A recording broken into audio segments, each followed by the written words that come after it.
Anne will likely not be joining us tonight, and I assume Nicholas will jump on a little bit late. So let's start with roll call. Laura, would you do the roll call? Commissioner Goulden? I'm here. Commissioner Haskell? Here. Commissioner Targ is not present yet. Vice Chair Koff-Sill is not expected at the meeting this evening. Chair Taylor. Here.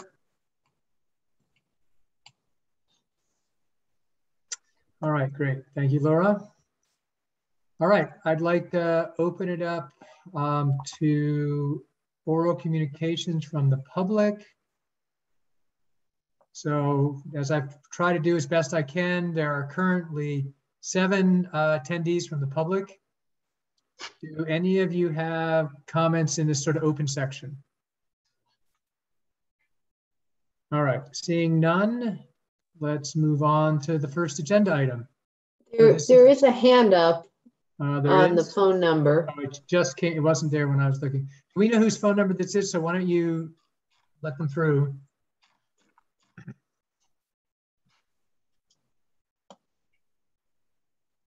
It's ending in 7562. Yes, that's what I see. It's muted. Can you unmute them? I cannot. They need to unmute on their end. Okay, so 7562, can you hear us? Yes, I tried it again. Okay, great. All right, so who are we speaking with? Hi, this is Caroline Vertonghen. Thank you so much for allowing me to comment. I have a quick question. I had sent some concerns over this afternoon with documentation, and I just wanted to make sure that you received it. Okay. So yes, I received it. I have to say that I did not have time to read it, but I have received it, and I have it queued up to read. I just didn't have time before the meeting. And you promise you're going to share my information with the rest of the team? I believe that, Laura, you sent it out to all the commissioners, yes? Yes, to all the commissioners. Yeah. I appreciate that. Yes, there's a lot of mixed messaging, and more people are getting upset. So I hope we can avoid this, and if we can communicate in the open and be very transparent, that will resolve a lot of the problems. So thank you. Thank you for acknowledging this, and then we can work on it later. Thank you. Okay, great. Yeah, so yeah, thank you. And you know, we'll definitely read it. Thank you. You're welcome. All right, any other public comments? All right, so seeing none, let's move on to the first item on the agenda. Adoption of a resolution confirming the state of emergency and need to continue conducting town public meetings remotely. Laura, this is you. Yes, you have a memo and a resolution from the town attorney. The town council is going to be considering the ongoing action and resolution on October 13th. But until then, there's a gap of the new state rules coming into play in that council action. So we are asking each committee and commission to adopt this resolution to tie us over until the council takes its action. So the idea is to keep us on the Zoom platform for now until the physical equipment is installed in the schoolhouse, so that we can have hybrid meetings with an in-person component as well as a virtual component. So that's the resolution that's before you, and I'd be happy to try to answer any questions. Okay, great. Thanks, Laura. So commissioners, do you have any questions for Laura on this resolution? No? Oh, just a quick one. Yeah, this isn't prescriptive, Laura, so that if, for example, a site visit makes sense, we can do that if the appropriate precautions are in place. Is that the case? That's correct. Yes. Okay, thank you. Nicholas, you got anything? I don't have anything. Okay, then I would entertain a motion to approve the resolution. I would move that we approve the resolution confirming the state of emergency, allowing remote public meetings. Second? Second. Judith, Excuse me, should we have a public comment? public comment? Yes, thank Oh, you. yeah. You should. Yeah. So are there any public comments on this resolution? All right, so seeing none, we have a motion, excuse me. We have a motion, we have a second. Laura, would you call the roll? Commissioner Targ, Present. No, this is, at this point, it's not, I'm sorry, roll calls, but basically we're I'm calling. sorry, the vote. where are we, please? We're calling the vote on the resolution. So we just went through public comment and there was none. And now we're doing a roll call vote for, there's a motion and a second. Which we've received, yes. That's interesting. All you right. just went a little bit out of I order. will move, make a different motion that we approve the resolution confirming the state of emergency and authorizing remote meetings. And Judith, I'll you want to second. second that? Sure. I don't know if Nicholas was saying we didn't have a discussion, but yes, I second it. Okay, are you looking for discussion, Nicholas? Guys, I think let's just move on this. Okay, But yeah, I thought this one was pretty there's simple. an order So, issue here. okay. So can we call the vote? Okay, so roll call vote. Commissioner Targ, Aye. Thank you. Commissioner Golden, Aye. Commissioner Haskell, Aye. Chair Taylor. Aye. All right, moving on to the second agenda item. This is a review of an application for modification of the town ground movement potential map. So Jake will give the presentation as the planner, and we also have John Wallace, the town geologist, here this evening. Okay, great. Do we have all of the members of the applicant team are present on as panelists? Okay, great, thank you. It looks like most, if not all, are here. Great. Just a moment here while I open up my notes.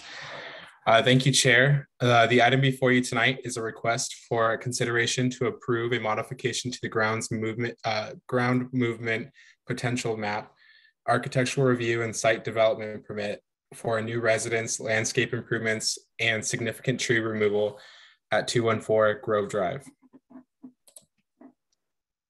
The 70,567 square foot lot is zoned residential estate and is a corner lot located at the intersection of Grove Drive and Grove Drive. The property is surrounded on all sides by single family residential located in the same zoning district, and the lot is moderately sloped and located upslope from Grove Drive. There is an existing main residence, detached garage, and detached guest house. The main residence and detached garage, the driveway is proposed for demolition. Detached guest house is proposed to remain. There are 11 significant trees proposed for removal and will be described in more detail on a later slide. The applicant is proposing a new 4,060 square foot residence consisting of 2 stories and an attached garage. The proposed residence would comply with the overall allowed floor area and the maximum allowed 85% floor area for the site. The proposed project consists of major landscape improvements, including moving the existing driveway from the Grove Drive west of the main residence to Grove Drive north of the main residence. The landscape improvements include a new deck, trellis, plunge pool, site paths and retaining walls, and deer fencing. Landscape planting would consist mostly of native plants grouped naturally throughout the site, and landscape planting mostly, the project site development permit triggers an ASCC review. The ASCC has reviewed the project at its September 13th meeting and conducted a follow-up on-site ASCC meeting on September 27th, where they recommended approval of the project with the addition of 2 conditions to ensure that the impact of noise, light, spillage, and privacy were adequately mitigated between 214 Grove Drive and the neighboring property at 150 Grove Drive. The ASCC meetings and prior public comments will be discussed later in my presentation. And the property also seeks a separate entitlement for the modification to the town's ground movement potential map, in which the Planning Commission is the decision-making body for the geologic map modifications. And under the town's roll-up policy, the whole project is to be considered by the Planning Commission for approval. The geologic map modification will also be discussed later in my presentation.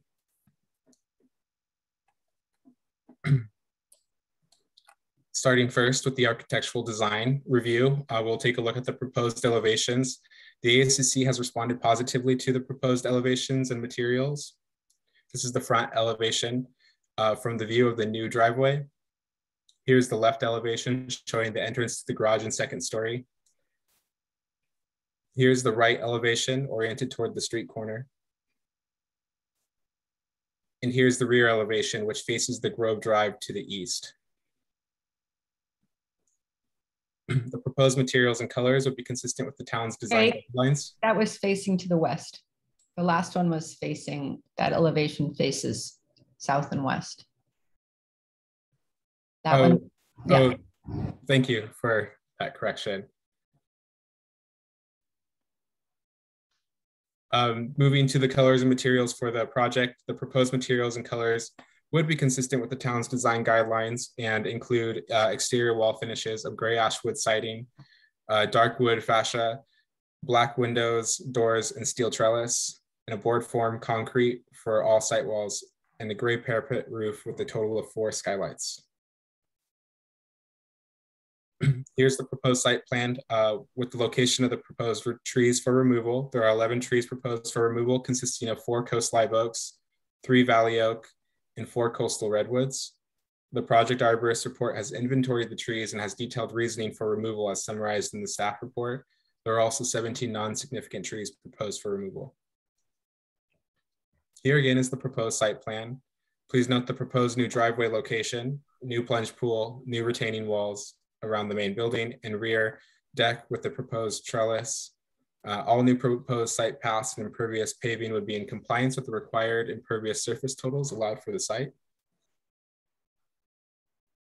The ASCC has also responded positively to the proposed landscape plan shown here. The project proposes 3,547 square feet of new landscaping.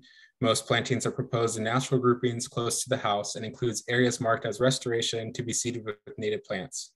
The planting plan features a no-mow lawn, and a majority of the outer and rear property are proposed to be left natural.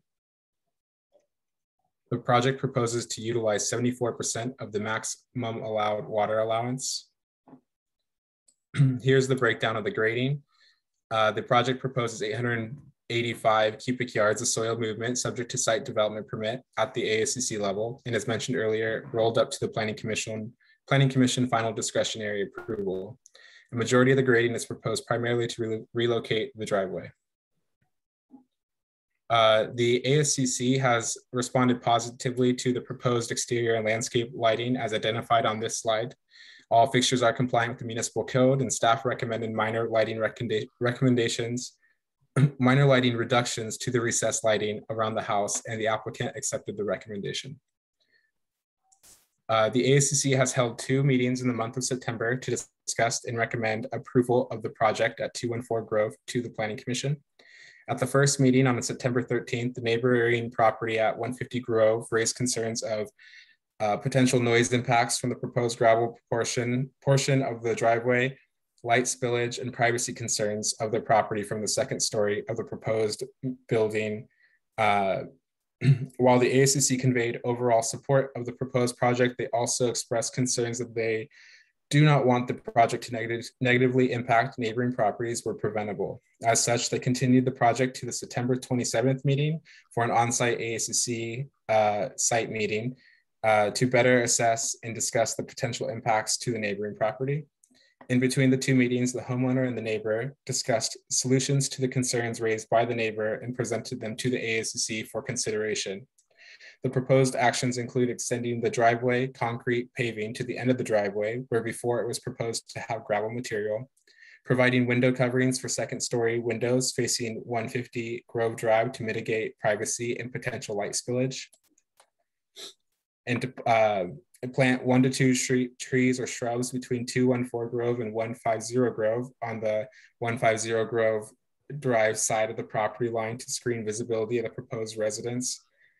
And currently a portion of the driveway, the existing driveway, is located on an easement between 214 Grove and the neighboring property at 150 Grove.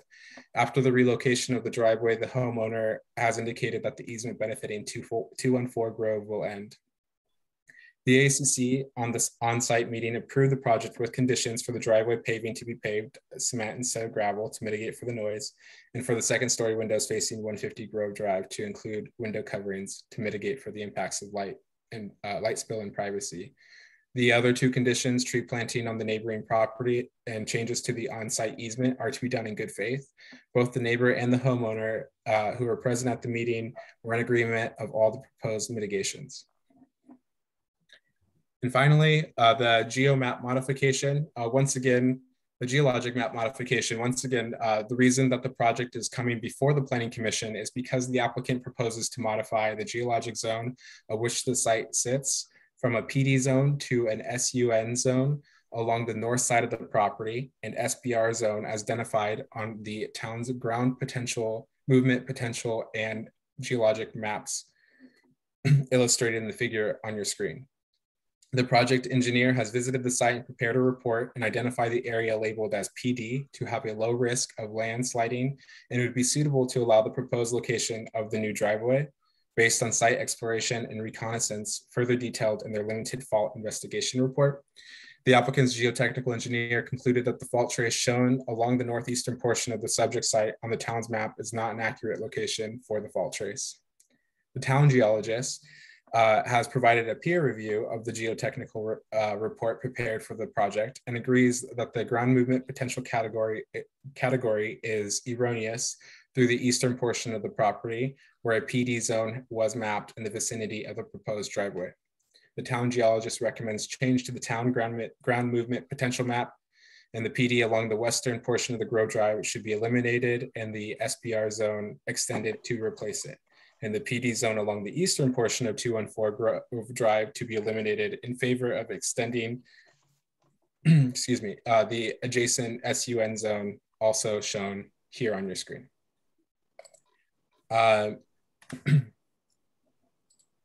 Staff has sent a notice to all property owners within a 300-foot of the project in advance of the Planning Commission meeting, and no additional public comments have been received to date.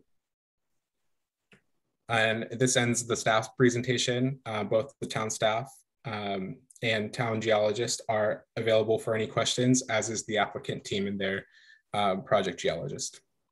Thank you. Okay, great. Thank you.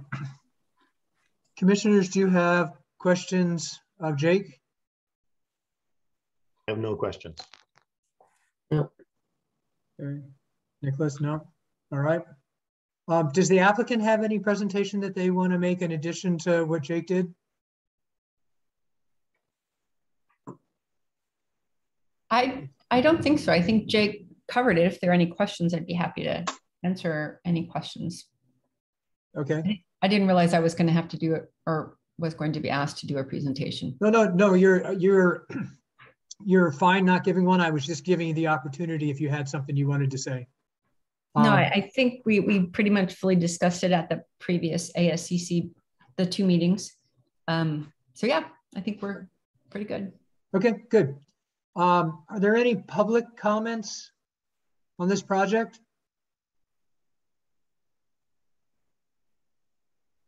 All right, so seeing none, I'm going to bring it back to the commission for discussion. Commissioners, are there any particular points you'd like to discuss on this project? Go ahead, Judith. So I was the ASCC liaison for this project in September. So just for background, the first meeting resulted in some questions by the neighbors regarding noise and light. And the second was actually a site visit, which was refreshing, to be honest, because it allowed the participants to actually see the landscape and understand the project at that level we used to and don't anymore.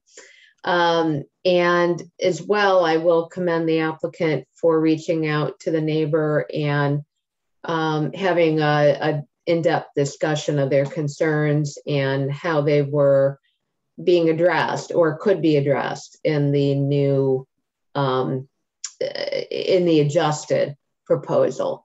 So I think this is a good example of the utility of these site visits. When we're able to get back to them, I think they're very valuable, and the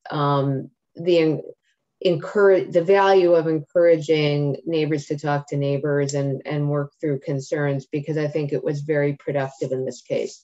So that's as background commentary I thought might be helpful. Thank you. Great, thanks, Judith. Nicholas, do you have comments? You're muted. Only to note that it's nice to see that the neighbors were able to figure out a successful resolution, and able to move this forward. Great, thanks. John? So I think, as usual, the ASCC did a fine job, and don't see any need to revisit any of their conclusions and findings. And in terms of, given that our town geologist has agreed with and reviewed the geological report, I don't see any reason not to make the adjustment to the maps. Okay, great. Yeah, and I think, as usual, the commissions are covered pretty much what I feel. I do think that, you know, having these meetings is super important. It does give the neighbors a chance to air their issues and be able to have them addressed. So I'm with Nicholas. I think it's great that that happened. And, you know, we set up the ground potential movement map so that it could be, you know, reviewed in detail and changed as is appropriate. And I think, you know, given that the town geologist has approved that, it sounds reasonable to me. So with that, can I get a motion to approve, what would be the right thing? The application for the modification of the ground movement and the architectural review, site development permit, and tree removal? Yeah, adopt a resolution would be the action. Okay, so can we adopt a resolution to that effect? So moved. Thank you. Second? Second. John, thank you. Laura, would you do the roll call? Commissioner Targ? Aye. Commissioner Golden? Aye. Commissioner Pasco? Aye. Chair Taylor? Aye. So to the applicant, congratulations. We'll look forward to you having a lovely project. Oh, thank you so much. Just made my whole week, my whole month, my year. Thank you. We'll see you. We'll see you around. Yes, good. Congratulations. We'll look forward to seeing your new house. Thanks. Night. Bye-bye. Through the chair, thanks, John Wallace, for joining us. This is a routine one, but it's nice to have you in case there's any questions. Yeah. You're muted, but we assume you said okay. Sorry. Yes, no problem. Thanks again. All right. All right, moving on to item number 3, a review of an application for an exception to the town utility undergrounding requirement. So Dylan, this looks like this is you again. Yes, it is. Okay, go ahead. All right. Let me go ahead and share my screen with everybody.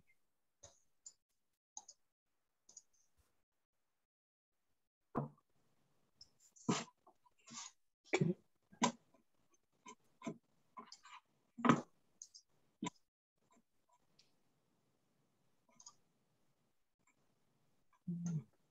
That's pretty.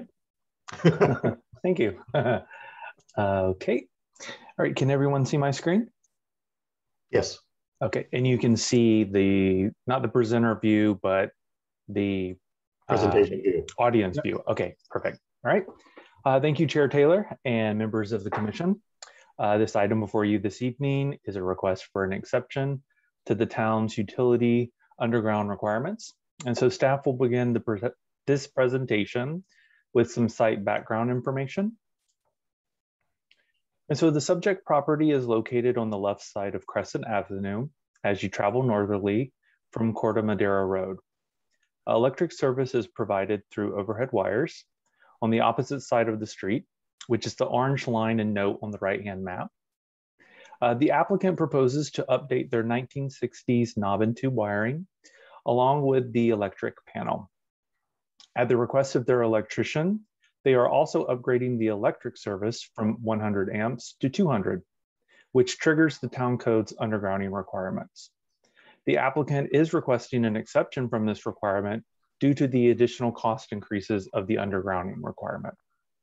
And then, so just walking through some of the information that's shown on this slide, the PG&E's suggested path of travel for the trench work would be the teal line and note on the overhead view of the site, which is on the right-hand side. And the same path of travel on the site is also on the site view, which is the green line, which is on the left-hand side.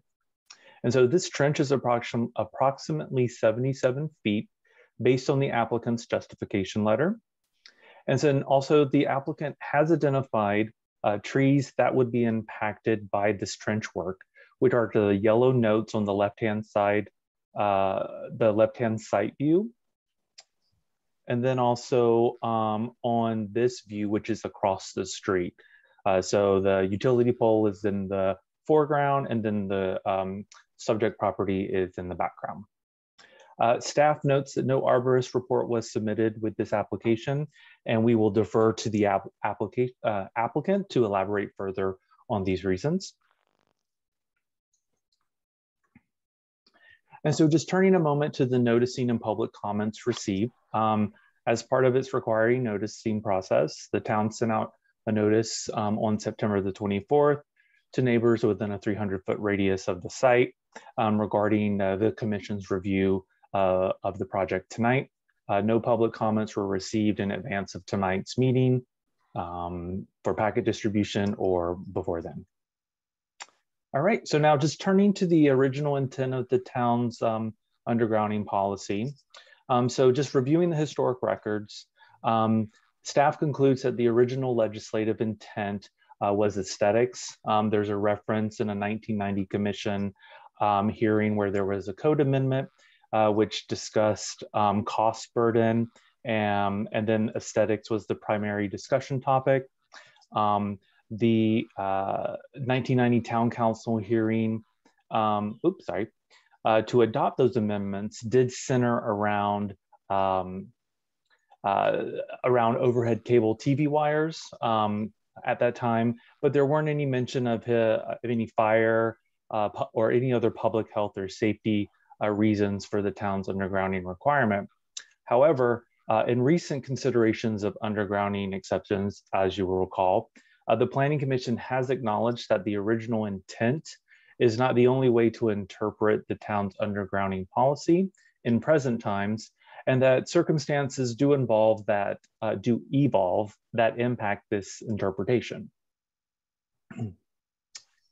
And so just to better understand the PG&E's requirements for trenching and what the applicant would be required to perform if they had to underground their service, this is just a truncated walkthrough of PG&E's design process and their requirements for the trenching.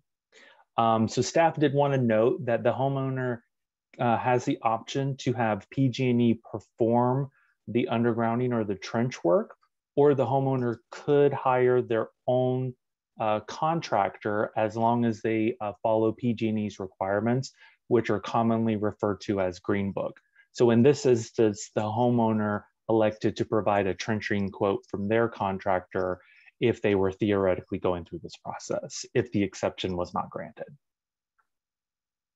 And so just turning to the fire district's feedback regarding this exception request. So Fire Marshal Bullard did express support for granting the exception, especially considering the electrical upgrades would improve the home's fire safety, and that district fire suppression equipment is in close proximity, which would result in a rapid response to any fire emergency at the subject property. And so now turning to code requirements, the town code would require the applicant to underground the overhead service utility serving the property because the electric panel service is increasing to 200 amps. However, the Planning Commission does have the authority under town code to grant an exception to this requirement if they determine that the underground installation is not feasible or practicable, and there is no reasonable alternative location or design for the installation of the underground lines. And so historically, the Planning Commission has used the following areas of consideration for granting exceptions. So in this exception request, the proposed trenching would result in a 172% increase in cost to the original project valuation, which staff will go into a little bit more detail on those calculations. So staff determined this 172% cost increase of the additional trenching work to the original project by taking the trenching cost and dividing it by the original project cost, and then you multiply it by 100 to get the percent formula. And then to determine the trenching cost, the $707.14 cost per linear footage, staff took the new cost, which is the original cost plus the trenching cost, because the trenching cost is predicated on the original project scope of work, and divided it by the approximate 77-foot trench path that was estimated in the applicant's justification letter. And so just in sum, both of these calculation results, the 172% and the $707.14 per linear foot, indicate that this undergrounding requirement or the strict application would have a significant impact on the cost to the original project. And so in conclusion, staff concludes that there is adequate support for the Planning Commission to find that the undergrounding requirement is not feasible or practicable, and there is no reasonable alternative location or design for the installation of the underground lines based on that additional 172% cost increase to the applicant.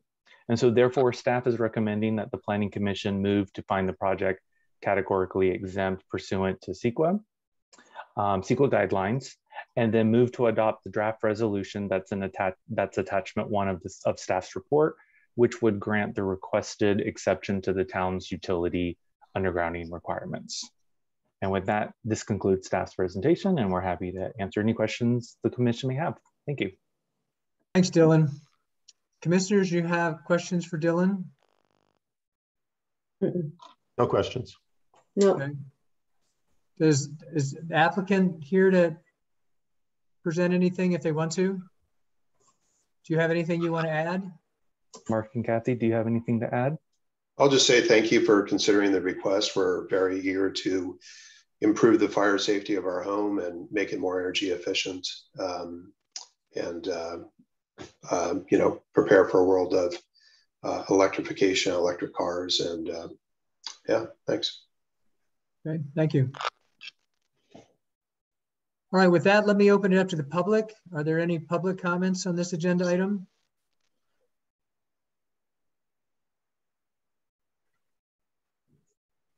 All right, Rita has her hand up. Could you bring her into the conversation?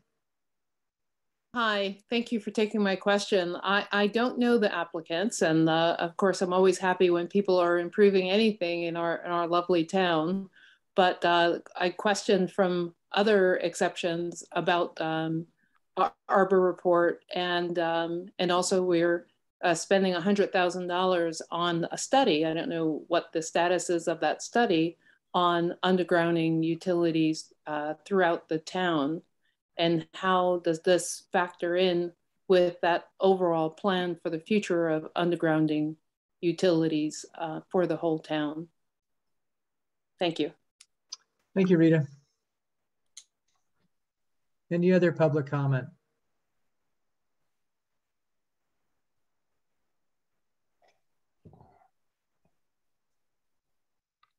All right, so seeing none, I'm going to bring it back to the commission. Commissioners, comments, thoughts? Well, Craig, is it appropriate to ask Laura to comment on the question that was just raised, how this relates to the general effort, or is that not something we want to deal with tonight? I don't know. Laura, are you prepared to comment on the sort of undergrounding study and how this might sort of be woven in? I can't comment on the specifics of it because it's a very new effort, but the town is going forward with a general study to look into undergrounding significant portions or all of the town. There are a couple of other jurisdictions that are considering these types of things lately. So I don't know the details. It's very new. And if it does go forward, it would be the kind of thing that would take many years to complete. So as we move forward with that study, we can provide the Planning Commission updates on that as it may impact your individual decisions on these applications, but it would be quite some time off. Okay, thank you. All right, other discussion? Judith, you have any more that you want to add to this? I don't have any questions or anything. I do think given the details that have been presented, it does seem that there's support for an infeasibility, impracticality approach to me. Okay. Nicholas? You're muted. That's probably how I feel about it, to be honest with you. And we really do need to square up this particular issue, probably sooner rather than later, as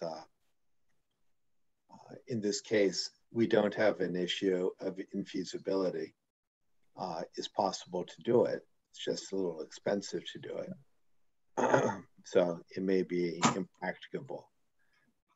We don't have an arborist report.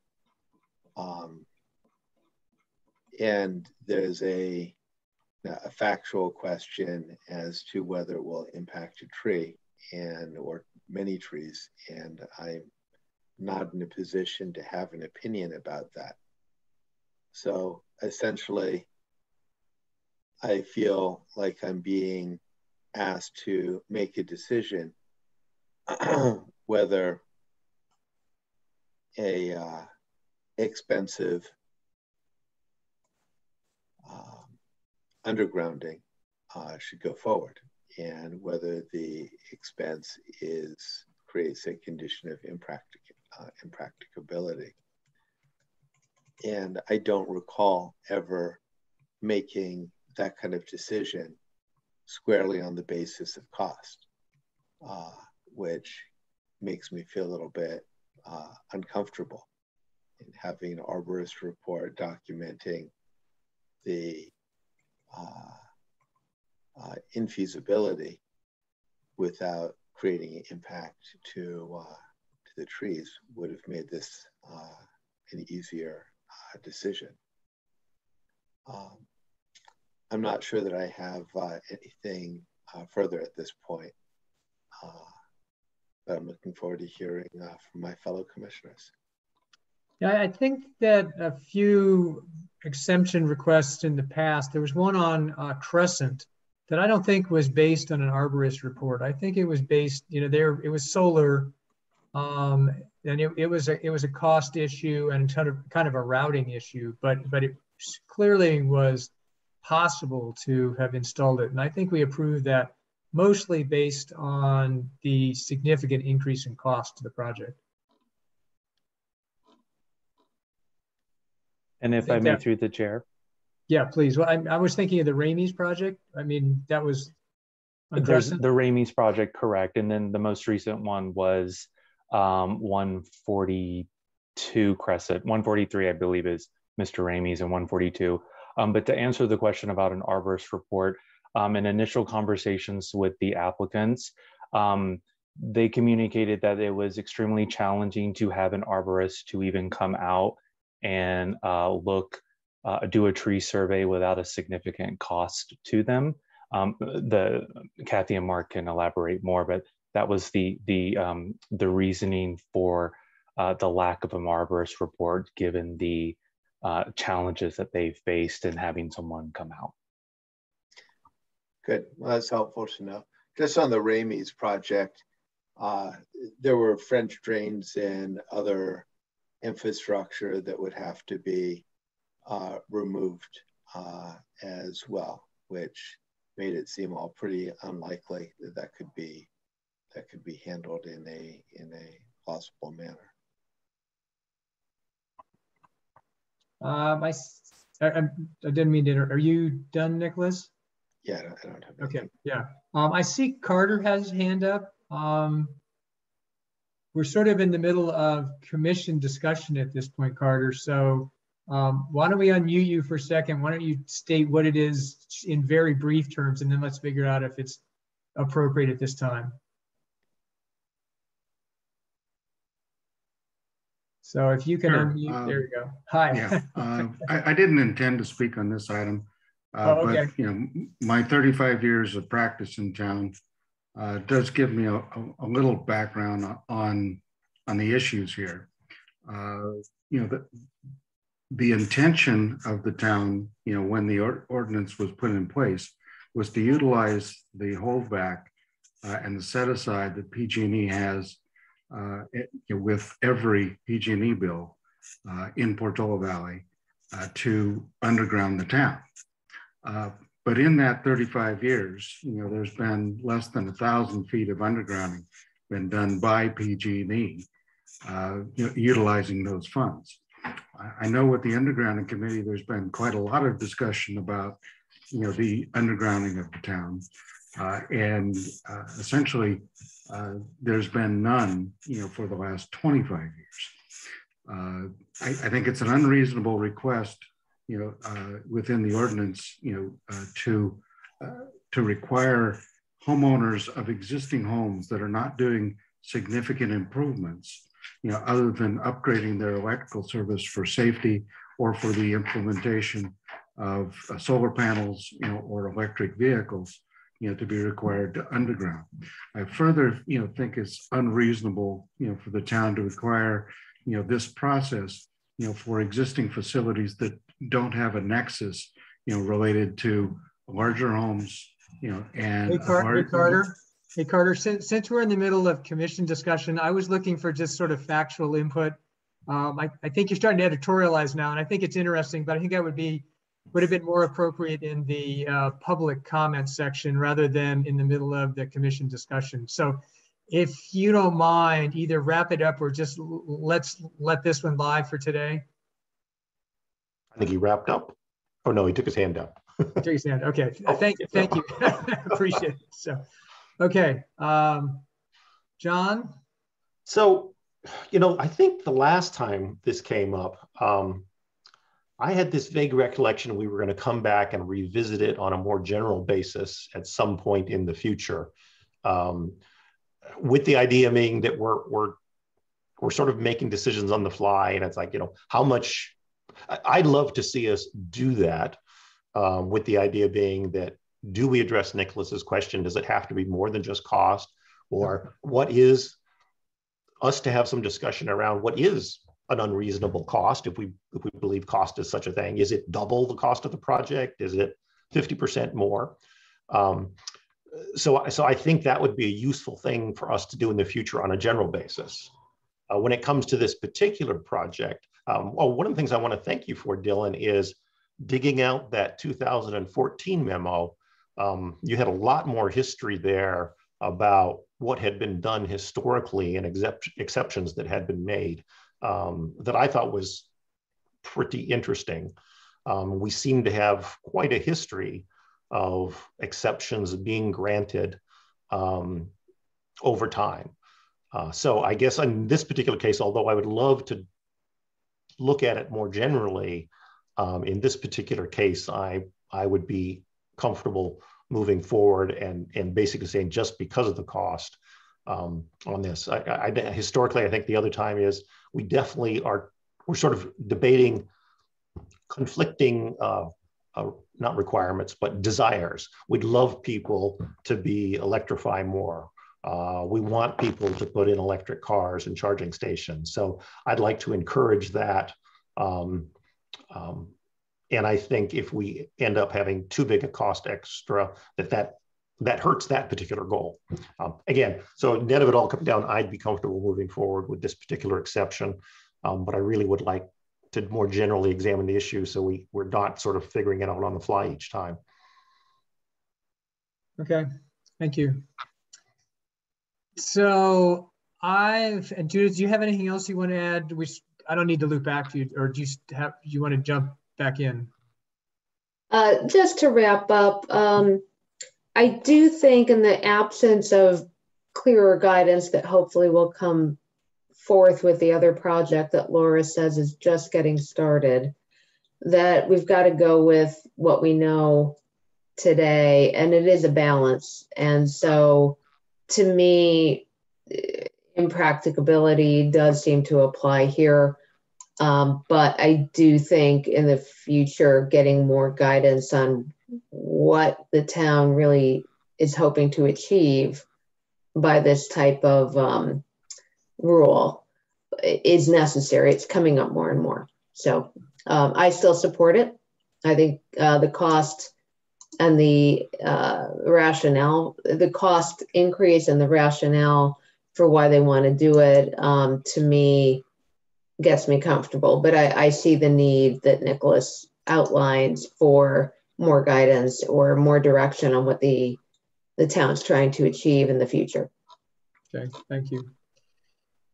So my thoughts are, I mean, my frustration here is looking at this project. I can't imagine a much simpler undergrounding project than this one. I mean, granted, the pole could be in your backyard and you could go like right to the meter. But other than that, I mean, it's pretty simple. It's not going through a lot of drains and other things. And it seems like the costs of doing the trenching and putting this stuff in, that we're almost always going to end up granting exemptions if we don't find a way of better understanding, you know, what our goals are, and whether it's reasonable to ask homeowners to pay the cost. Because if we want the stuff undergrounded, then I think the costs that are here are kind of what the costs are going to be, and they're not magically going to get less. You know, they're not magically going to be, oh, it was only $3,000 or something. I mean, you know, if you're going to trench, even if you're just trenching across your yard to put electrical stuff in and get PG&E to inspect it, it's expensive. So I guess I would like to second or third or fourth at this point the notion that, Laura, I think we need to put this on the agenda and get the input that we need and have a discussion on this so that we have some clarity on, you know, what is it that we're trying to decide. Because right now, this seems like it's strictly you know, is it reasonable to ask the homeowners to more than double the cost of their project because of this requirement? And that's not very comforting to me. I mean, I'm very sympathetic with the homeowners. I mean, I understand if I were that homeowner, it would be like, you're asking me to spend $34,000 more on this thing that would be nice, but isn't really that big a deal in sort of the grand scheme of what we're trying to accomplish, because the town's got this broader goal. So I do think we need to come up with this, because otherwise it feels way too piecemeal. You know, we have people who don't ask for it, people that do ask for it. And until we get some guidance, and I think, John, you spoke well to it, of, you know, in this case, we've got better fire safety by getting rid of knob and tube, and that's great. And by going to 200 amps, they'll be able to do an electric car, and that's great. On the other hand, if our goal is to try to get the town to underground, then every house that's not underground, we're going to have to pay for that cost sooner or later in this process. So I'm getting pretty frustrated with these exemptions. Not this particular one. I mean, I think it's as reasonable as any of the other ones we've gotten. But this process seems pretty broken to me right now. So like I said, if we can schedule this on the agenda and figure out how to maybe feed this in with the other undergrounding discussion, I think it'd be really useful. Through the chair, can I speak to that? I'm sorry, yeah. I guess I'm just trying to figure out how we do that. Last time this came up, we did bring this item to the meeting of the chairs of both the Planning Commission and the ASCC and the mayor, and we discussed it at that time. And my takeaway from that meeting is that we would not address these larger concerns just yet. We would see what, if that utility undergrounding study got started, start to see some of the impact of that, and then pick up a conversation with the Planning Commission at a later time. So that was my understanding of where we left it. So we can certainly continue to discuss that, but I think we should kind of bring it back to that forum for additional discussion. And that's fine with me. I guess the thing I would ask in that forum is, are we willing to say we're going to grant exceptions strictly on a financial basis? Because that's kind of what this particular project, I mean, that's what it feels like. So if we want to wait until we decide what we're doing with undergrounding 3 years from now, then, and we think that financial exceptions are reasonable, then we're going to just keep granting these every time they get asked. Because I can't imagine the trenching's magically going to get to be a less significant part of anybody's project. So I think that's what I would like to see maybe at the next, mayor and chair meeting, is that we decide how important this is. So I agree with you on that, Craig. I mean, so I think based on all the history we have of granting the exceptions, it seems to me that barring a more general discussion and guidance and approach, that we are going to keep giving them out. No, I don't know what we're going to do if it's, 50% extra. I guess we'll just figure that out on the fly. But I think you're right. That's where we're headed. We're going to keep granting them unless we change our path. Yeah, or unless we meet and make some decisions and just say, if it's more than 50%, we'll approve it. If it's less, we won't, or something. I mean, I don't know. But anyway, the whole thing feels uncomfortably fuzzy to me.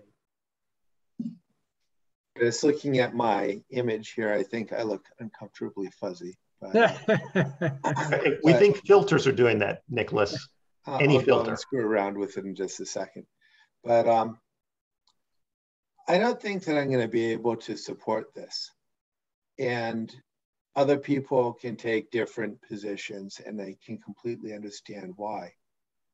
But I don't believe that there will ever be a set of circumstances in which, Craig, to your point, we don't have a significant additional expense because of undergrounding. And I've been able to support these in the past on the basis of either what looks like a Rube Goldberg kind of path that needs to be followed, or because of trees, or because of utilities. But if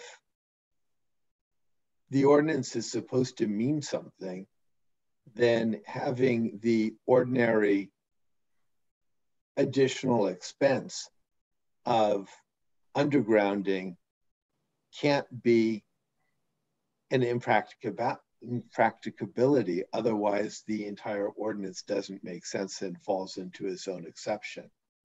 So I'm very, very sympathetic to the applicant. So noting we are reducing fire danger, we are improving neighborhood, we're improving our experience of our house, and I think that's all great. But I think that the ordinance is trying to do something here, and without more, I think that we will be compelled always to grant an exception based on the nature of the cost of undergrounding, which would make the ordinance a nullity. So I'm not going to support it unless Judith comes up with some excellent reason why I should change my mind. I don't think I'm going to change your mind. I'm not trying to. But for further explanation, I do think if you're talking about an upgrade of tens of thousands that's designed to do one thing, to increase the cost 177%, and the proportionality there, doing one thing with that amount, to me, is different than someone like upgrading a significant portion of their property, house, whatever. And I, just for the record, I would look at someone doing a more comprehensive renovation differently myself. I think this is a very simple upgrade that I would think legitimately could be viewed as separate and different from something that's a more comprehensive approach. Now, you can argue that can be gamed, and that's true, but someone coming through the Planning Commission process a couple of times just to avoid that type of increment would be surprising to me. So in my mind, that is a distinguishing factor, just for the record. Okay, thank you, Judith. Yeah, and I think my feeling on this is if they were trying to go to 400 amps, I think I'd have no sympathy with this request. Whereas, like you say, a 200 amp service in this day and age is reasonably modest for homes. And we certainly get undergrounding when people build new homes. So it's not that we're not getting any undergrounding, but I think for these remodels, and Judith, to your point on these sort of spot remodels where this is just an electrical project, that, yeah, this seems like a pretty onerous burden to put on homeowners. Because I'm not sure when it was originally put in place that the intent was that it would be this expensive to homeowners. I mean, obviously we have no way to go back and read the minds of the people who voted for this originally. So I think I'm comfortable supporting this tonight, but I'd love to get some, focus around what we think is and isn't okay. John, go ahead. So I was heading down the same path as Judith, but I was noting maybe additionally is, that's an expensive cost for trenching, but all of our construction is expensive these days. So if you think about a percentage of the total project, if somebody's actually doing a significant remodel or tearing down a house, that amount is not going to be, it's not going to be a significant number out of the number. I mean, dollar-wise, it's a significant number, but as a percentage, I don't think it's going to be any issue. So it's that percentage increase, which is, kind of saying, I'm saying the same thing as Judith, but I was just adding this, like, is not going to stop all undergrounding. It probably does in these limited cases. Okay. Any other discussion? All right, I would accept a motion for a resolution for an exemption. I think that. I would move that we approve the resolution exempting this particular property from the undergrounding requirements at 180 Crescent Avenue. Okay, have a second? I'll second. All right. Laura, would you do the roll call? Oh, I'm sorry. So let me. Yeah. So yeah. Let's do the roll call. Sorry, I'm getting confused about which things I need to make sure I get covered. Laura, go ahead, please. Commissioner Goulden. Aye. Commissioner Targ. Nay. With no disparagement meant in any way to the applicants. Commissioner Haskell. Aye. Chair Taylor. Aye. All right, so to the applicants, thank you for participating. I realize this is a fairly painful project when this is your personal, project you're trying to get done. This is kind of a thorny issue for us on the commission and in the town in general. So thank you for sticking with us and working through this. All right. Thank you very much. Thank you. Yeah. Good night. Good night. Bye. All right. So moving on. So the next item is a public hearing reviewing an application for a lot line adjustment. Dylan, this looks like it's you again. Yes, it is. I'll go ahead and share my screen. Thank you.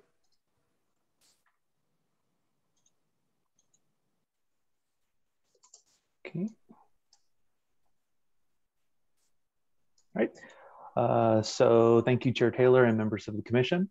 So this item is a lot merger between two parcels that are commonly known as 479 Westridge Drive. And so the subject property currently has a main residence and guest residence that were recently constructed.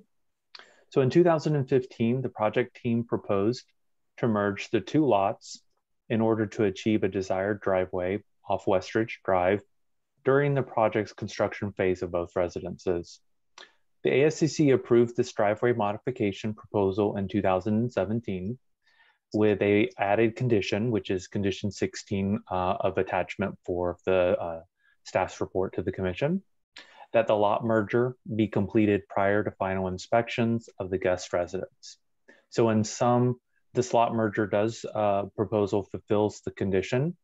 And for context, the site was originally addressed as 120 Cervantes, but was changed at the owner's request to 479 Westridge. So just looking at the plat map, the green area is the Lot A, which is the smaller parcel that the applicant acquired from Cal Water. And then the larger lot obviously is the blue. And then these two lots would be merged so that the driveway access could be from this point. And so this site plan, just as a kind of a zoomed out view, this is the Lot A that I mentioned, and then Lot 42, or Parcel 1, as it's also called on the exhibits. The driveway access would come from here. So that's just a zoomed in version.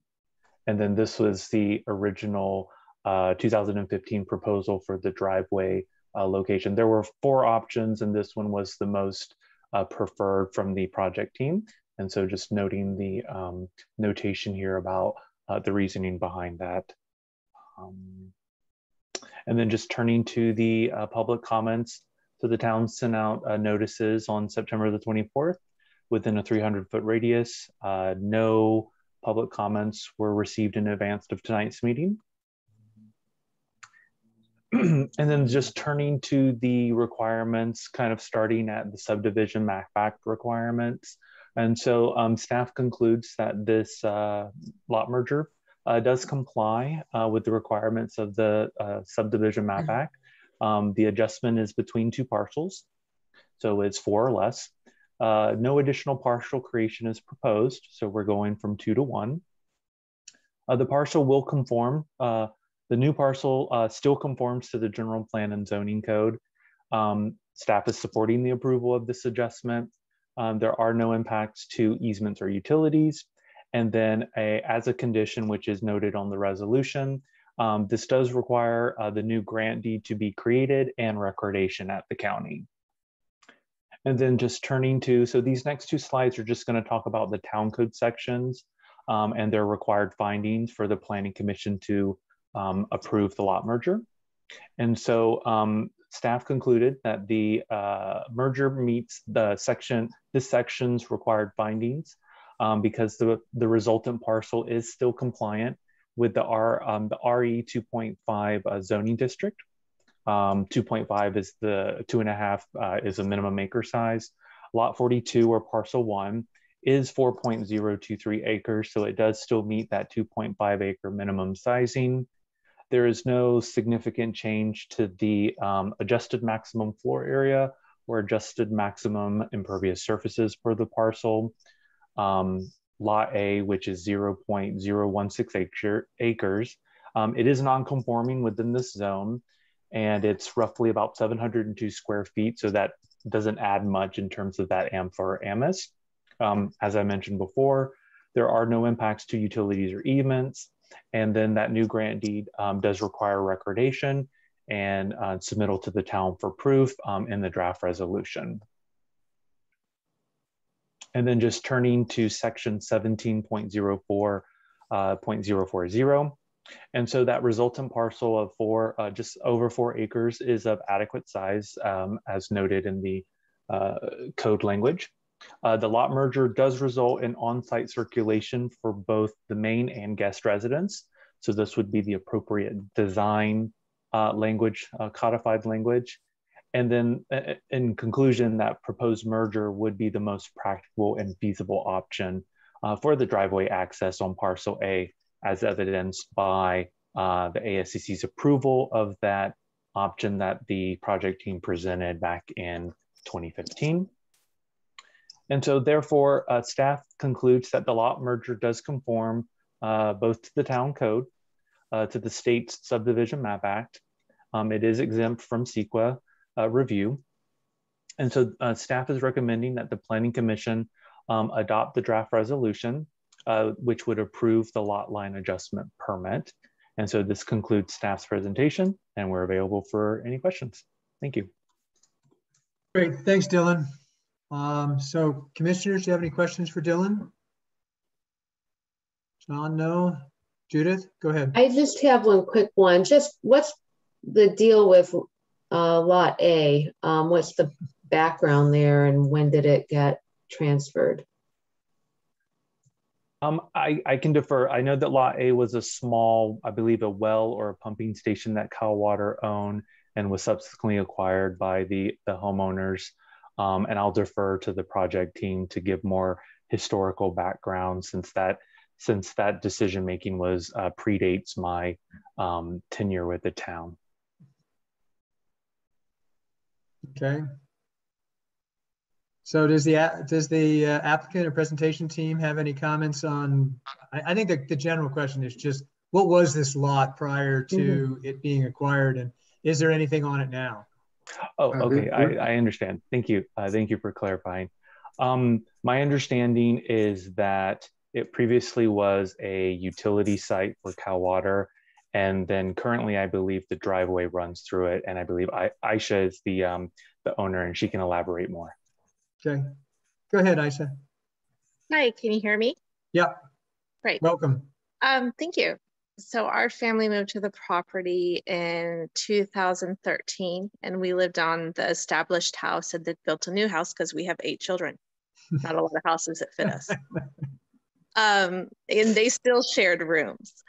But this was always, it went back, this was a decommissioned pumping station for Cal Water for at least 50 years.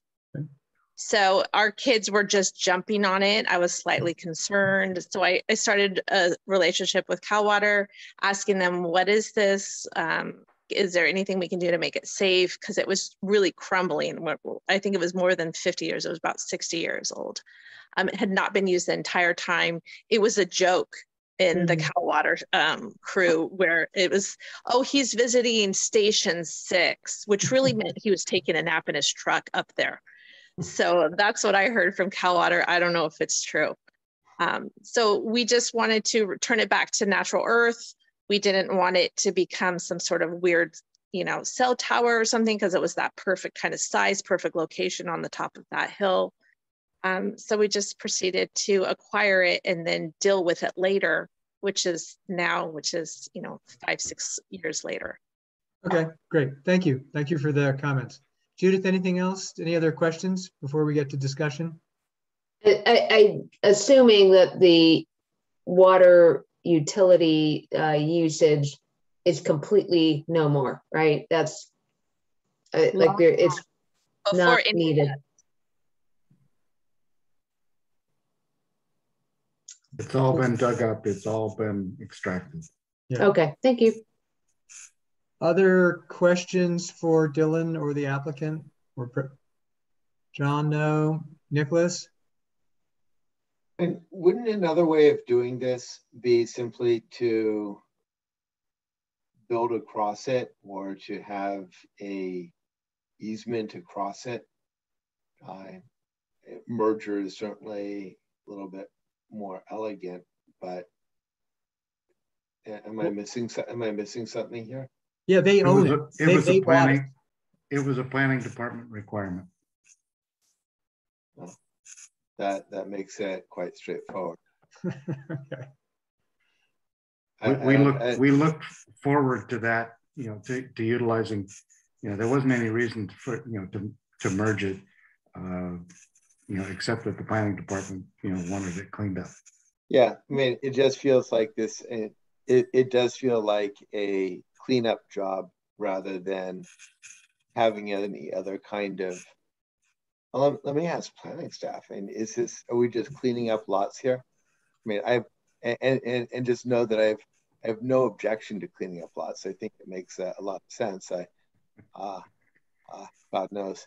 But, well, I think they were trying to clean up the lot. And I also think since that was the preferred driveway location, we wouldn't want to have their required driveway that has access to the house go through a lot that could technically be sold separately. So in order to locate the driveway there, they needed to clean it up. All right, fair enough. That's helpful. Thank you. Okay, so let me ask the public, are there any members of the public that would like to comment on this project? All right, I think this is Caroline. Caroline, go ahead. Thank you so much. I think this is another example of how we, the public who has been living in Portola Valley for so many years, can only attribute to what we see and what we experience. And so I hope you will consider the notes that I provided you. Again, it is concerning cold water, and not just Palmer Lane, but I guess the broader aspect of Portola Valley. So thank you. Thank you.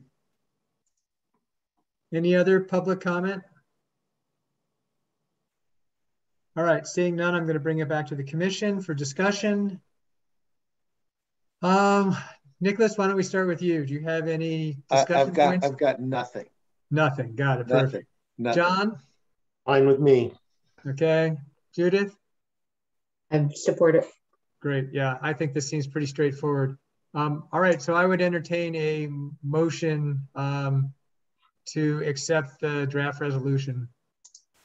I'll make a motion to adopt the draft resolution. Okay. And I will second it. Thank you. I have a second.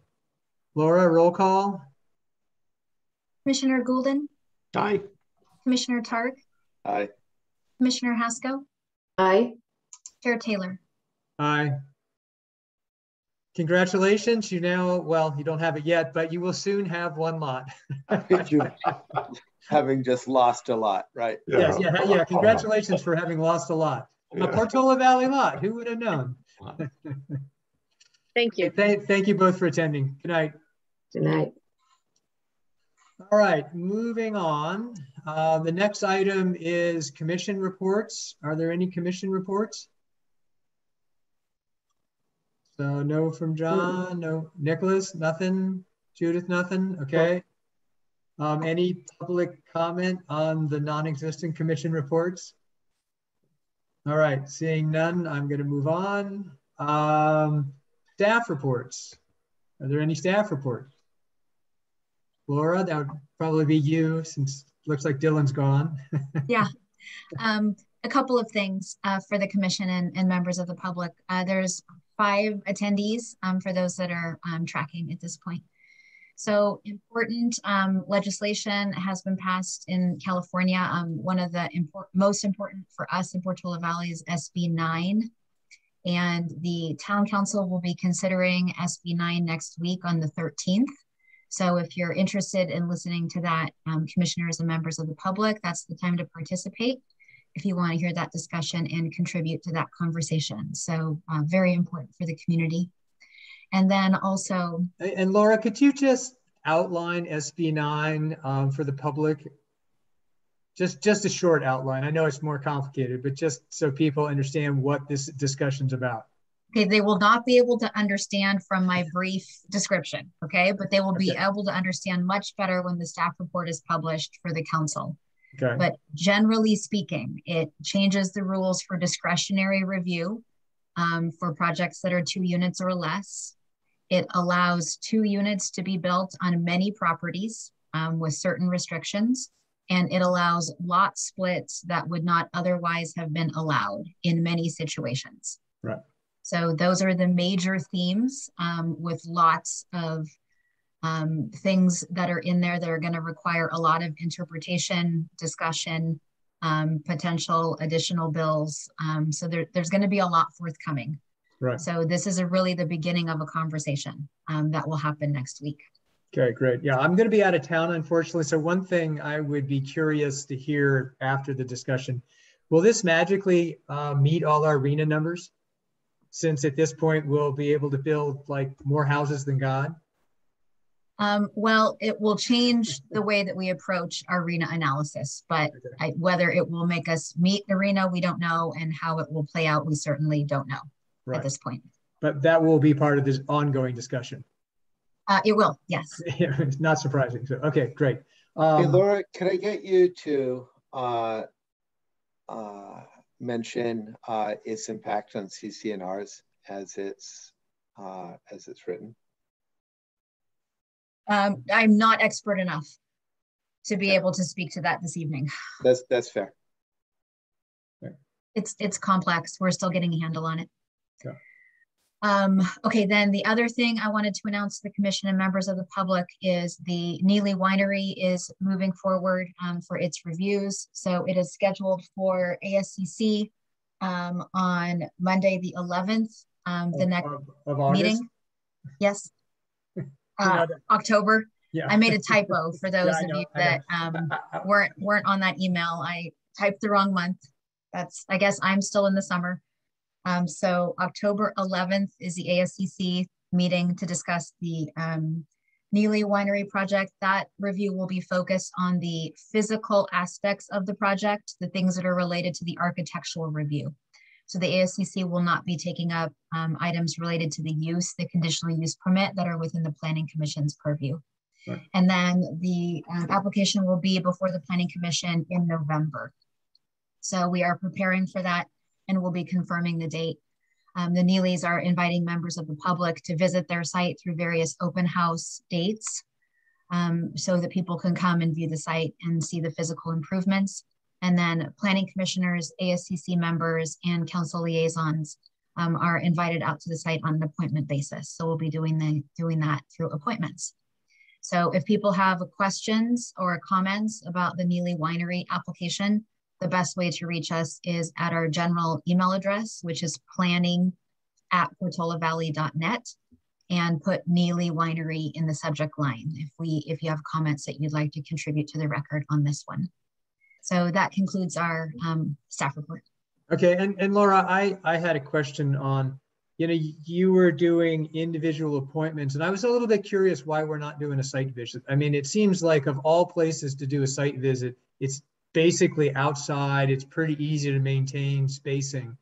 Because I'm not a real fan of these individual visits. I think we lose a lot in the discussion. The commissioners don't all hear the same answers. So I'm not saying applicants necessarily do this, but the applicants certainly could tune their answers, and they could be different answers to different commissioners because they're not all there at the same time.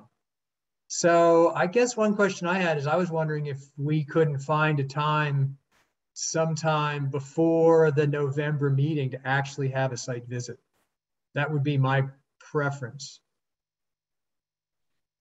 If the Planning Commission wants to have a site meeting together, yes, we can do that. We would expect a very large number of members of the public to come to that, to an order of magnitude that we'd never have had to handle before. So organizing that, we would have to have some kind of system, sort of like we did for Stanford, to be able to accommodate that number of people. So that's why we were trying to break it up into manageable pieces, with the emphasis being on physically seeing the site and then having the discussion in the Zoom meeting. So it was really the logistical challenge that we were trying to deal with. Yeah, I guess I feel like that parking area that they have in there is big enough that we could accommodate people. And I mean, worst case, that we'd have to postpone and then do individual stuff. But if Neely's already offering individuals the opportunity to see it, hopefully that will take some of the pressure off it. So anyway, I'd be interested in the other commissioners' positions on this. I'm stating my personal preference. I would support that, because I do think that this is something that's going to impact the town long term. And there aren't that many of those scale projects in town. And I believe I do benefit from hearing the questions from my fellow commissioners. John, I tend to agree okay. With that as well. And there are always good and thoughtful questions from others. And do people feel comfortable with the site meeting that could have 40 or 50 people at it? Does that feel appropriate to be able to, I mean, under these conditions with the parking, with, trying to manage a meeting and be able to hear and everything with that big of a group? I would probably skip it. That's my opinion. Well, Yeah. we could hold a microphone and a phone with you for you, John. Well, look, like I said, I personally view this as being one of very few projects in town that needs special attention. It's on a main corridor. We've gotten a lot of public involvement. I want a lot of public involvement, and I think it is outdoors. Now, I do think we want to remind people to be very careful and all of that. It's not easy, but if I'm going to do it for any project, this is one of them. Yeah, I realize we're making it difficult for you, Laura, that it's complicated logistics, but I think it's important. So I think I'm willing to, I'll say, take the risk to make this meeting happen. And I think we can find ways to distance people. I mean, even crazy enough, if we have to put a 6x6 grid out there and tell people to stand at the intersections on the grid just for COVID precautions, then that's what we do. But and you know, maybe people park at the town center and have to walk up because there's not enough on-site parking because we want to spread people out through the parking lot. So I mean, I think there are some logistics that need to be sorted out here, but I think we can sort them out, and I do think this is important enough to do that. Okay, then we'll be in touch, Chair Okay. Taylor, to sort out those details. Okay, thank you. Because I couldn't figure out how to do it, and that's why we proposed this, and I asked the Neelys to do what they're doing. Okay. So because I couldn't actually come up with a solution that I thought would work. Okay. All right, so I will work with you, and let's see if we can come up with a solution. So in the meantime, I would like then the commissioners to block your schedules in the afternoon on the day of November 3rd for now. Okay. And then we'll be in touch in terms of confirmations. Okay, and then we can talk and see if we can come up with a plan that makes sense. And we can talk with the Neelys as well. Because like I said, I mean, you know, maybe we can set up the parking area as a sort of COVID safe area for people to attend and everybody to be safe. Okay, great. Are there any comments from the public on the staff report? Or reports in this case? All right, seeing none. Move on. There's a hand up. I'm sorry. Rita. Okay, yeah. All right, go ahead, Rita. Hi, thank you for taking my question. So we've heard about the Neely project. Are there any updates on the Stanford Wedge project as far as scheduling or timing? So I would say this is, I mean, I don't mind Laura answering this if she's comfortable, but this is really your opportunity to comment on the staff reports that Laura just made rather than general open questions. I mean, if she's comfortable, I'm okay, but if she's not prepared to talk about that, then I would say we could just pass for tonight. Okay, thank you. Yeah. No, thanks for asking the question. I just want to keep it within some kind of bounds. So Laura, are you comfortable answering that, or do we want to defer and answer at a later time? There are no meetings scheduled for Stanford at this time. We continue to work on the EIR, and that has been taking longer than we expected, but we continue to work with the consultant on that. And so when meetings are scheduled, we'll put out broad messaging to the community, update the website, and update the e-notification list for everyone that's asked to be notified about it. Okay, great, thank you. And I do think you've been doing a great job of trying to get information out there. So thank you. And all the stuff that you put up on the FAQs and stuff is a great step forward. I mean, I know people still feel like there's stuff missing and things like that, but I think this evolves over time, but there's a huge effort that went into that. So thank you for putting the effort in. You're welcome. Okay, so with that, moving on to approval of the minutes. So Judith, do you have any comments? Just a quick one, page 212, midway down, that I inquired if it is listed in the staff report that there will be no adverse impacts. What I asked is if there is support in the staff report substantiating there's no adverse impacts. Just look at the language, and I didn't ask if it was listed, so to speak, but have a think, but otherwise no comments. Okay. Nicholas? I have nothing. Okay, John? No comments. Okay. I would entertain a motion to approve the minutes. Motion to approve. Thank you. Second? Second. Seconded. Laura, could you call the roll? Commissioner Goulden, Aye. Commissioner Targ, I'm abstaining as I wasn't present. I had a legal conflict with matter. Commissioner Haskell, Aye. Chair Taylor. Aye. All right, minutes are approved. I would entertain a motion to adjourn. Motion to adjourn. A second. All in favor? Aye. Aye. Great. Well, thank you all. Thank you for your service. Thank you for sitting through this. And for the 4 attendees that are still online, thank you for joining us as well. Good night, all. Good night. Good night. Thanks, everyone. Good night.